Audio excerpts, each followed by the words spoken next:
Good morning. This is Father Stephen Kelly from St. John's Church in Detroit, and we're continuing our series of daily morning meditations where we generally look at one or another of the lessons that are assigned for morning or evening prayer, what is known as the Daily Office Lectionary.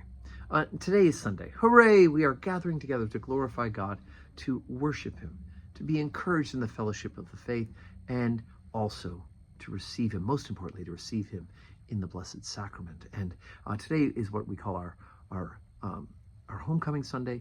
We will have a potluck luncheon after the 10 o'clock service. So let's take a look at the morning prayer lesson, the second lesson, which is from St. Matthew's Gospel, chapter 19, beginning at verse 3.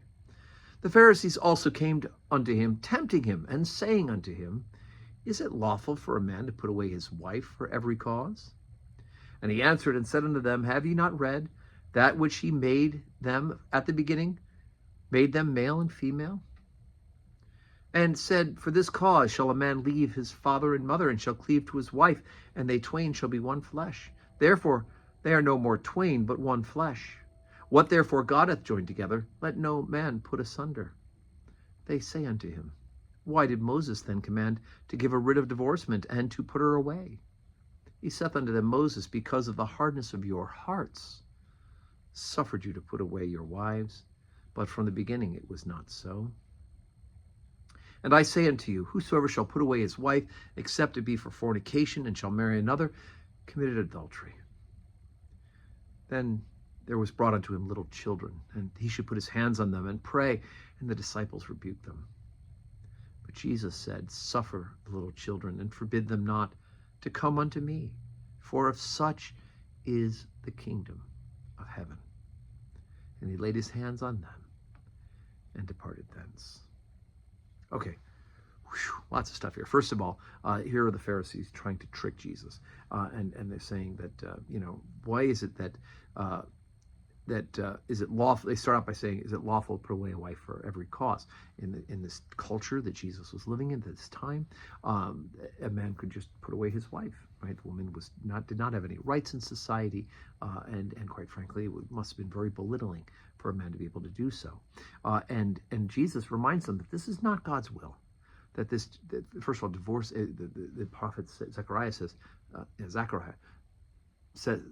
that God hates divorce, and I think we should certainly have that as our default mode as well.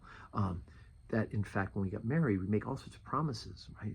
That we will love and cherish in all sorts of circumstances, because this isn't just a contract between two individuals forming a corporation. This is, in fact, something in the eyes of God, that man and that woman join together in holy matrimony, and they become more than just a contract or a family. They become one flesh. And so Jesus says, with the exception of fornication, there really is no other reason that you should be able to break that bond. So I do hope that we are not becoming a society that is quick to do it away with it. And I actually had somebody off the street came in. They said they were visiting from out of town. They'd gotten married here 25, 30 years ago, and then announced to me that they were going to be getting a divorce because they'd just grown apart.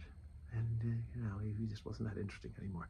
So I pulled out a prayer book and I went through and I started reading off the promises that she made in front of me, or not in front of me, but the priest who was here 30 years ago.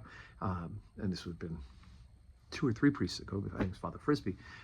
And I read through the promises she made, and I said, where in here does we've just grown apart? Where's that covered in those promises? And she wrote to me a couple months later and said that they were getting counseling. So thanks be to God for the Holy Spirit inspiring that moment of conversation. So, wow. As I said, today is Sunday. Join us for worship. And may God grant you a Sunday that is full of blessings.